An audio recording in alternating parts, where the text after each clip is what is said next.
Timnas Indonesia mengawali kiprah di babak kedua kualifikasi Piala Dunia 2026 zona Asia dengan hasil negatif.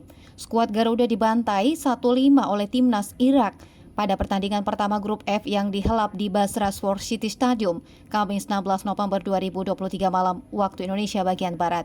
Irak unggul 2 gol lebih awal lewat Basar Rasan Boyan dan bunuh diri dari Jordi Amat. Indonesia menghidupkan harapan lewat gol Saine Patinama di injury time babak pertama. Tapi Irak menambah 2 gol di babak kedua lewat Osamah Rashid, Yose Amin, dan Ali Jasim. Kekalahan yang menempatkan Indonesia di posisi juru kunci dengan 0 poin. Kalah selisih gol dari Filipina di posisi ketiga. Irak di puncak dengan 3 poin sama dengan milik Vietnam.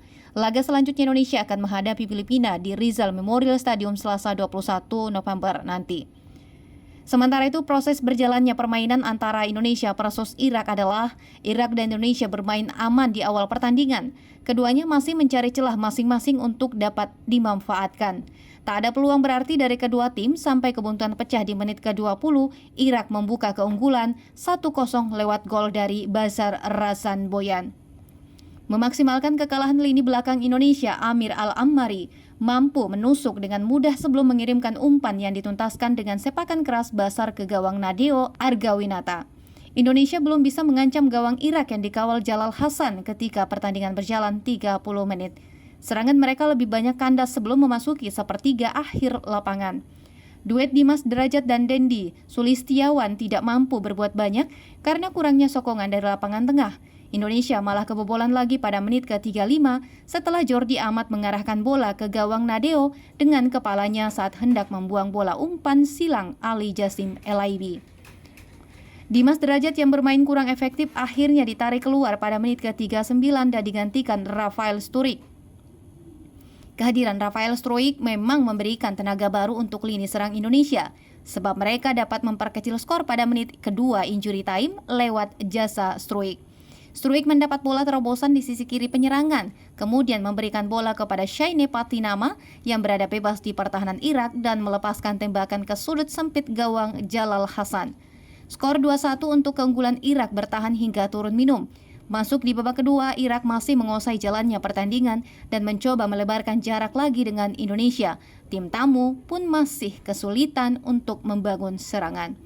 Irak berhasil memperbesar skor menjadi 3-1 di menit ke-60 saat Osamah Rashid melepaskan tembakan dari luar kotak penalti yang tidak kuasa dihalau Nadeo. Gol ini berawal dari kekalahan pemain Indonesia dalam bertahan sehingga bola direbut pemain Irak. Setelah itu Indonesia masih tidak bisa membangun serangan ke pertahanan Irak yang bermain cukup solid. Tim tamu bahkan tidak bisa melebihi garis tengah lapangan dan dipaksa bertahan.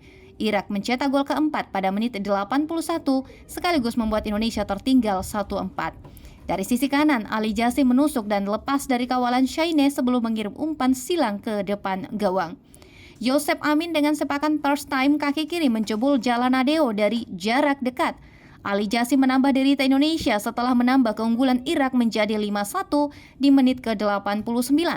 Ali mendapat umpan terobosan dan lolos dari jebakan offside sebelum mengecoh Nadeo untuk mengirimkan bola ke gawang. Skor tersebut menutup laga Irak versus Indonesia 5-1. Tim redaksi melaporkan.